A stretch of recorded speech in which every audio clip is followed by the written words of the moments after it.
idea by itself is not useful. You need to have an idea, but then you need to have that execution. Execution is where all the multiplier thing is. So if you have just got an idea, so we are on the 1 point game. So we have to get to 1,000 points to be able to call that as a startup. That you plan for 5 to 10 years, not something that you can plan for a few months.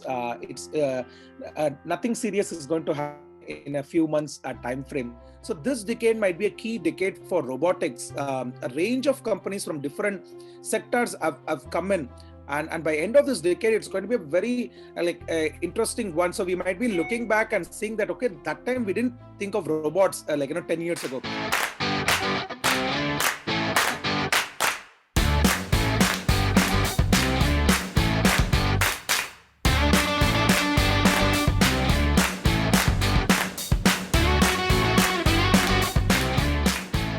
Hello everybody, welcome to Entrepreneurship Simplified, and this show is going to introduce you to those best ideas and the biggest entrepreneurs who is going to help you decode the entrepreneurship to its roots, literally the real life challenges, successes, failures, and how they actually overcame in their entrepreneurial journey so that you don't need to do the same mistakes again, rather focus on your growth and success to realize your dream of becoming an entrepreneur much faster.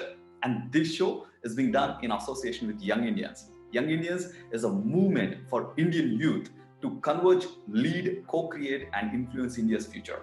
As an integral part of the Confederation of Indian Industry, CII, a non-government, not-for-profit, industry-led and industry-managed organization playing a proactive role in India's development process. If you want to take part of India's growth and be successful, YI is the place to be. And today's guest is from robotic industry, but I would love to call him a lifesaver, as he and his team are saving many lives of healthcare workers during these testing times of COVID with their invention. After his stint with Microsoft at headquarters Redmond as a robotics engineer, he started Invento with the vision of building world's best social robot. Mitra Robot made its first appearance at the Global Entrepreneurship Summit in 2017, where it greeted Ivanka Trump and also interacted with Indian Prime Minister Narendra Modi. Mitra is India's first humanoid robot built and designed to engage in hospitality management and workplace productivity. Mitra is also capable of seamless autonomous movement and obstacle detection. Mitra Robot is being utilized in banks, hotels, malls, airports, and most importantly in hospitals. And yes, not only in India, but also in US, Australia, Singapore, UAE, and Qatar. It has won so many awards and the only Indian startup to feature in the list of global innovative robotics companies compiled by Dataroot Lab and Crunchbase. Balaji is also featured in Julia Chatterley's show on CNN, Forbes India, many other tech shows, and appreciated by Rajan Anandan as most coolest robotics company in India. Balaji is also a great writer and most followed person on Quora. Bear in mind, there was a massive storm in Texas where he is right now, and there is a bandwidth and internet issue. Still, he agreed to be part of the show. And help me to welcome the versatile entrepreneur Balaji Viswanathan. Hello Balaji, thank you so much for getting onto the show for Entrepreneurship Simplified. Absolutely. It's my pleasure to be here, Rajesh. So first thing, I really want to understand, right, the kind of efforts that you're putting in terms of healthcare industry during the COVID. It is really, I want to say big kudos, the kind of efforts that you're keeping. But I want to ask, right, is it something that was there right from the beginning that you want to be in robotics, or is it something which has evolved into your journey? So robotics has been a key part that we wanted to do from the start. So we did multiple experiments in robotics, but only thing is we were not sure what kind of business delivery model it is going to be. So when we started the company around September of 2016, we started it as a maker space centered around robotics and IoT. So the goal was to build a community. Goal was to build a group of people who can be trained in this thing. So that's how we started. So it was in robotics, but we wanted to primarily be a maker space for it. But then in the first 3 months, we realized that India makerspace kind of a model is not going to be scalable. So what we decided was we decided to use that community and then start building the robots ourselves. So the initial people who came in were like sort of makers and hackers, and then that's how the team got built in. So we sort of like continued with that maker and hacker culture, but then started building the robots ourselves. So that was the sort of a shift that happened in the first 3-4 months of our journey. I mean, I just want to ask, it is a dream for many people to work with Microsoft, especially in headquarters. So you started your journey there, and how that moved into an entrepreneurial journey. Can you please share with us? Absolutely. Microsoft has been my dream company for a while, because I wanted to be a part of a company where some of the smartest people, smartest engineers work. And interestingly, I went to Microsoft so that I can find other engineers with whom I can partner and start a company. So even before joining Microsoft, I was fairly clear that I want to start a company. Just that I didn't have right co-founders before joining Microsoft. The goal was to work in Microsoft and then both learn technology as well as find my co-founder. And that's what happened. In fact, my first co-founder, he was my partner at Microsoft, and we also took a house together, and that's how the entrepreneurship journey evolved. So it was Microsoft was a part of a plan, and I worked close to 4 years there, building up that network and the technology. And even in my present startup, the first investor and the biggest investor is my like a colleague at Microsoft. So it's that network sort of helps even to this day. Oh, okay. This is really very, very interesting. So you created a foundation there in the Microsoft. Wonderful. I mean, let me ask you, right? Is entrepreneurial journey, is it very easy or is it going to be really tough? How, the young generation, because at this moment, if you see, most of them are like, yeah, I want to start it. And in this next moment, I want to see the result. That's the kind of generation majority of the people. What is your experience like? Entrepreneurship is fairly hard. It is going to be something that you plan for 5 to 10 years, not something that you can plan for a few months. It's nothing serious is going to happen in a few months time frame. Mindset has to be there. There is no instant result out there. Even some of the big success stories that you see, they have done years of work before that to get to that point. So like I when I first started, so I was not prepared for that 4 to 5 year thing. So I started my entrepreneurial journey like 10 years ago. So in my first startup, like we were not able to get a result in a year. So we changed that entire model, so that our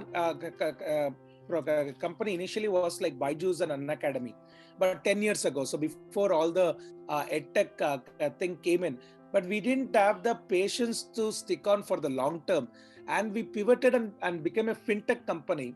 But again, we were too early in the fintech space too. So eventually, we had to close down our first entrepreneurial venture. Went back to our sort of jobs for 2 years, and then came back. So when I came back in the second time, the one key learning was that it is going to take a long time. It is going to take like a decade-long journey to make something really useful. At the minimum, the first 5 years, when things start getting better. So that's the mindset we have to bring in. If we expect something is going to happen in a year, we are setting up for unreasonable expectations, and that means we are going to be far too hard on ourselves, and very likely the business is going to be set up for failure. I mean, I've seen, right, within 5 years itself, even I've seen in 2017, the Robo was there already in Global Entrepreneurship Summit, right? Where I think it did both opening as well as closing along with Ivanka Trump and Modi. Was that something again How did you approach such an summit with the robo at that time itself? So this was a sort of a chance that we got in. So what happened was about a month before the summit. So the government invited multiple companies to create something very unique and memorable for the Global Entrepreneurship Summit. That is something showing the India's technology strength. So they the government's event planners, so they sent out to a whole bunch of things, but it has to be unique and it has to be built in a very, very short period of time. So like I went to my team and said, okay, we are going to build a completely new robot in a 1 month time frame. We're going to design the hardware, we're going to design the software, we're going to design the new electronics, everything, and in a 1 month time frame. So that is a challenge our team took in, and it has to be 100% made in India. So stage by stage, we built in the crazy part is, like, in 1 month, if you have to build, and you cannot even do 3D printing or anything.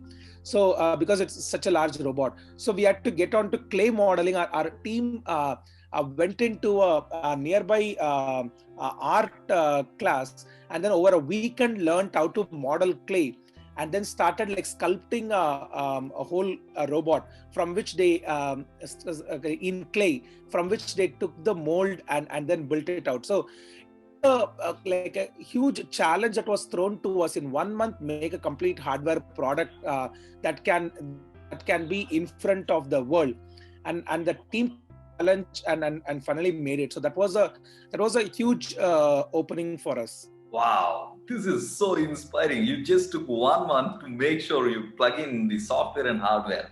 Now I can see it. I mean, that's why they say it, right? People will not see the background work and they think it is an overnight success. But at the end of the day, it is really a lot of work which is put behind that particular thing. But now, most of the people know what is Mitra Robot, right? I mean, like, I'm seeing that how you got the idea that, I know COVID has really hit the entire operations of yours in terms of bringing in the components and all. But how did you manage to really think about, okay, let me put the social robo into the medical industry and then, make such an impact? So this was like sort of a fairly hard decision for us to make that change. So interestingly, in January 2020, so I was planning to travel to China. So I got my visa and I booked my tickets. So that was my 5th trip to China. So we were setting up our sales office there. So instead of buying from China, actually we were selling to China. And so we were setting up our office in Jiangsu. And just before I started, our partners over there, they said, like, there is a virus going on, and I'll delay your trip. And like, I canceled my trip. Like luckily, otherwise I would have been stuck there for God knows how long. And but then a couple of weeks later, so they told me about how severe the virus is, and if we can build a sort of this the Mitra for the healthcare in China. So that's how we started working on it in February first week. But by the time we were able to build our first prototype in March, the virus hit India in a far severe way, and we decided, okay, this is not just a China problem. This is a global problem, and we are going to we have to build for it. In parallel, what happened was we were heavily reliant on the sectors that dependent on people coming to public spaces. So we were in malls and airports and banks and so on. And then our our sales completely came to a zero in March, our non-healthcare thing, because so it was on one side we started building on something that we thought like it will help in China market. On the other side, our existing business came to a complete halt. So it was a sort of a survival decision, and fortunately we had a product for that. And so March 3rd week, just before the lockdown began, we decided to completely move into it, and that was a very decision, because when the lockdown hit, because we got onto the healthcare just in time, we got an essential service pass to be able to continue building our robot, because we cannot work remotely being in the manufacturing sector. So we were able to continue working uninterrupted because of a fortunate decision that we made days before the lockdown. Oh, wow. Yeah, I can see the real adaptability that you brought into your business. And I mean, let me ask you right now, how important is this adaptability in terms of an entrepreneurship? It is extremely important. It is so there are two parts to it. One is your commitment to entrepreneurship is itself has to be solid. So you are in the path to discovering a strong customer problem and deliver it in a way that really makes sense to your strength and your passion. But then the product itself and the market itself is going to keep changing. Almost every entrepreneur that we know, their journey has changed and shifted over time. We cannot be too inflexible with respect to the product. So we have to be sticking to the concept of entrepreneurship, but we don't have to stick to a particular product or a particular market. So being flexible where it needs to be and being firm where it needs to be, that is a balance that we have to make. And without that flexibility, it is going to be very, very hard to succeed, because the market is going to tell you interesting things. And if you're not opening your eyes and ears to the market, you're going to miss great opportunities. Yeah, I mean, I can see that very clearly how, Invento is evolving itself. But I mean, again, as I say that you're really doing a great job for the healthcare sector. But let me ask you, right, when you actually brought in this particular concept of social robo, what is the future like? I would like to really kind of understand, are they going to come into what kind of industries it would be able to serve? So our biggest thing is we are calling this as an avatar. So you should be enabling experts to take an avatar anywhere in the world. So let me give you an example. Let's say you are a villager and you are walking to a nearby health center. Like how likely it is that you can find an expert? It is almost impossible to do so. So you have to do this thing where the robot might actually greet you and then start talking to you, and then once it collects enough information, it should be able to work with a remote expert who could be a top doctor, who can come in through the robot, who can use a range of cameras. You can use the robot's hand to lift up things and then keep a stethoscope and so on, collect the data, and be able to have a close to in-person accuracy out there. So this is what we call as an avatar, where you enable experts sitting in their home or in their office, and then take an avatar anywhere in the world. That could change medicine substantially, because now you cannot because we have only few thousand of specialist doctors. You cannot put them around the world or even around the country. But then you can actually get the same quality without people having to move too far from their home by having these robots. And once you create this avatar in the healthcare, you can have avatar anywhere in this thing. So for instance, your expert workers could be sitting out of an office and being able to get in and out of robots in a factory, and be able to guide them and then manage the fleets of them, or being able to deliver food for, let's say, Swiggy or Zomato, while being able to sit in comfortable offices and being able to manage large. So this concept of an avatar is going to be the very significant thing. That's where we are specializing in. Where the robot is going to be 80% of the time on their own, but the remaining 20%, when a human expert is needed, the human expert can come through the avatar, can use the robot's hands and body movements and all the equipments on board to have a closer in-person thing. So just as we are conversing remotely across thousands of kilometers, we should be able to work in a physical world remotely, doing the same. So that's what these social robots are going to help in. And one of the very important of these use cases is taking care of the senior citizens. This is something a mission that we are very, very close to our heart. The world is aging rapidly, and we are not having enough nurses and caregivers to take care of this larger senior citizen population. So these robots will be able to help take care of them and be able to use the remote experts to be able to give them medical assistance, entertainment, and so on. So it's going to be a very fascinating new world in this decade. So yeah, I mean, this is really fascinating. It's not just about, changing the face of the medical industry itself, but it is really going and serving in so many other industries out there. But let me ask this question, right? When you started your entrepreneurial journey, all this was there already clearly at the time, or you started with a specific vision and then, it evolved? It evolves. So you have to keep your eyes open to it. So so we have the specific vision and mission. So our vision was so clearly, how do we invent new things? That's what the inventors, the whole idea is. We want to be inventing new products. So that's how we put it up. And and then the clear mission was, how do we really bring in super helpful robots?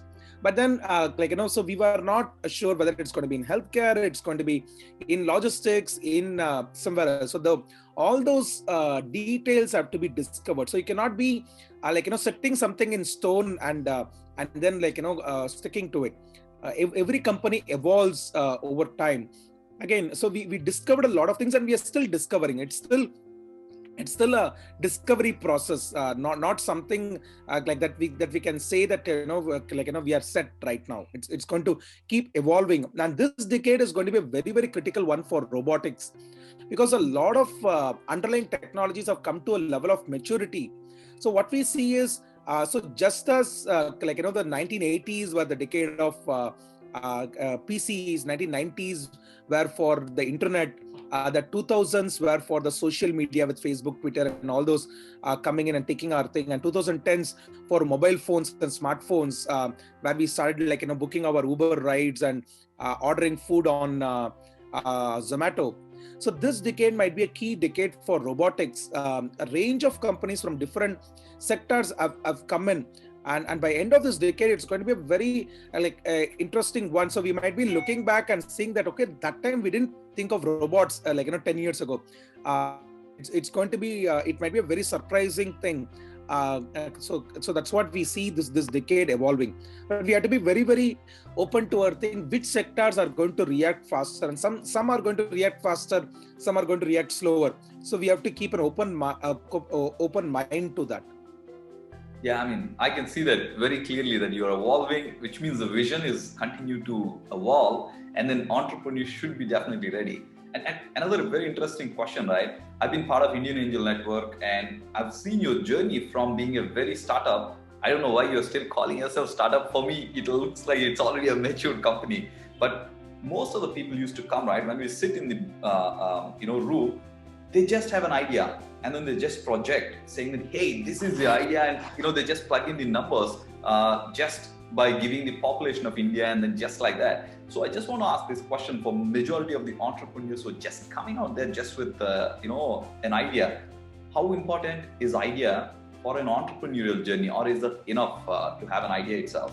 So this part, a lot of very mature and experienced entrepreneurs have written on it. So idea is sort of the point, and execution is 1,000 point. So of course you need an idea, because what are they going to execute on? So if you multiply 1,000 against 0, it's not going to have a value. But just having this one without the multiplier of execution, it's not going to be useful at all. So idea by itself is not useful. You need to have an idea, but then you need to have that execution. Execution is all the multiplier thing is. So if you have just got an idea, so we are on the 1 point game. So we have to get to 1,000 points to be able to call that as a startup. Yeah, I mean, absolutely. So idea alone is not enough, but it has to be multiplied many times by the execution. with execution. Execution. Okay, wonderful. And I just want to ask one more thing, right? Now that, I call generally any startup or any business as a baby, right? Now you gave a timeline of 5 to 10 years. Is it something specific to robotics, or generally any entrepreneur can take that as a timeline when they're deciding to go into entrepreneurship or not? So the length of the journey is going to be longer in in sectors like ours. So whether it is in healthcare or robotics or hardware, these sectors with a long gestation time, because you need to change a lot of things underlying it. It is not going to be as quick as creating a SaaS product or an app. You need to fix a bunch of things. So we have our own manufacturing now. We had to, our team had to learn everything from clay modeling to welding and all those things. So it was fascinating for a bunch of people who worked in software. We had to get on to doing actual the thing. So that's a mindset and all those things that we had to change. So it is a bit longer for us. But even for software companies, you have to plan a five-year path. So Girish from Desk. So now they have been doing a phenomenal job globally, but it took them well over a decade to get to this point. It's not like in the first 2 years they just clicked on it. It took a longer, harder journey to come to the point. Now they can be a world beater. Same thing with Byju's. The first 3-4 years or even the 5 years, if you look at it, it was a different trajectory. Then they stuck onto that. So that's where I see my stake and at the same time. So I was working on the same idea parallelly, but then I didn't last through that first 4 or 5 years until that point came in. The inflection point was Geo. So until Geo came in, when I tried to push in the idea, people were like, I don't have the bandwidth, I don't have, I cannot do this. I don't have internet. The population with Airtel, this thing is so few. So we had to constantly fight it. When Geo came in, those companies that were in the right time, so they were able to get to that first big inflection point. And a second big inflection point came with the COVID, when the eight companies grew that much. So a lot of times it doesn't matter how much energy and how much skills you have. An idea might be waiting for a particular market to evolve. So if you are setting yourself just 2-3 years, like what we did in EdTech, you might not be creating yourself the opportunity. You might have the product, but the market might not be ready. But then if you set up a longer horizon, like say 5 years or more, what happens is, initially people might not care about you. It might be a slower growth. You might be growing, but then there might be inflection point. There might be black swan events that might be thrown at you. A Geo might come in, a COVID might come in, and suddenly everything that you have been trying to convince the world, it just you don't have to convince anymore. So at that point, do you have the product and the brand? If it is yes, things explode. So that's why a lot of things is not just in your hand, it is in the market's hand. So the longer horizon you keep, the higher the chances of your success. So even in a non-hardware, like pure software, I would say at least a 5-year thing, because the typical economic cycle can last 3 to 5 years. So you can have a great product and be stuck in the wrong economy. So have a longer horizon and be prepared. And the most important thing for that, if you have to be prepared for 5 years, is have a revenue plan. So you have to be, Byju's was making revenues from day one. That's how they survived. You cannot be expecting an investor to support you for 5 or more years. So you need to have your own revenues to keep going. And many entrepreneurs come with that idea that, okay, I'm going to have an idea, somebody is going to fund me, and then I'm going to become a super rich person. That's not going to happen. So you're going to put your own effort, you're going to, and quite likely you might have to create your own revenue path. So create your own revenues, have less dependence on external investment. Then that gives you longer window to operate. And then when the investors look at it, you are going in for the long haul, and you're surviving even without them, then that is where they can come in and help you scale up. Oh yeah, this is really very well put up. So number one, be prepared for a longer horizon. And then two is to have a revenue plan by yourself so that investors will be really kind of attracted, even though before even really somebody goes out there and say, hey, I need the investment, somebody will say, hey, I want to put the investment. Okay, this is really brilliant.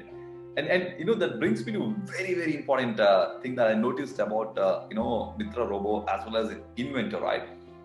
As an Indian robotics, it doesn't have a great reputation outside India. Now I'm seeing you are in US, you're in Singapore, Australia, you're going global. And Rajan Anandan itself says you're the coolest and the best, robotics company in India. What is the secret behind really getting into that reputation change globally at the same time having such an appreciation from people like them? So it was, as I said, it's a long, hard journey. That the team that I got, so they were a pretty smart, hard bunch of hardware and software mix. So that is how we were able to get to that. And it is, as I said, a lot of times the team, thinking. We could have picked far simpler ideas, so and everyone around us in the Koramangala HSR layout area, there are 650 startups around us, and we have seen companies become unicorns in the next street. So people we knew. So it is sometimes a harder thing, why are we taking this harder path when there are slightly simpler products available, but this is something that we are quite tied to our vision. This is we want to change it. And then the first 3 years we did not go global at all. And then what happened in the last 6-7 months is there is a lot more interest. In fact, 50% of our revenues in the last 6 months came from outside India, including in the US, in Singapore, Australia, and in the Middle East. So we are seeing now the global market's far bigger, and that's why we are this office too, because the global market is getting very interesting. And in the US, there is a lot of excitement. So when we talk to a whole bunch of doctors and hospitals, there is new excitement in bringing technology. So even in the US, we are fairly ahead of our competitors in technology. So that's what we want to go deeper and then build it.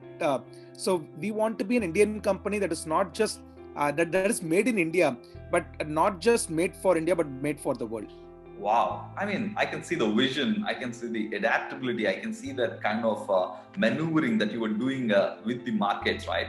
And, I just want to ask one question, right, before we can really conclude this very, very interesting conversation. What is that one advice that young person should really think before they really, jump into the entrepreneurial journey? So have a confidence in yourself. So there are going to be so many people who are going to come and say that this is not going to work, and they say that with the sort of a statistical evidence. And every entrepreneurial journey is about statistics. You are going to break a pattern that is very, very unlikely to be broken. So when IBM gave the order to Microsoft, they had a lot of statistics that their market research team had brought in that gave them the confidence that the PC market is not going to scale in the scale big. Microsoft proved that wrong. Every startup, every important startup, they take up a particular idea that is statistically unlikely to work. If it were statistically likely to work, big companies with all the money, they would be getting in. So there are going to be so many people who are going to say that this is an idea that is not going to work, and they might be even the best investors in the world. So as I said, 10 years ago when we were starting in EdTech, people said video-based education would not work out at all. So and they were mostly correct. They said the bandwidth is not there.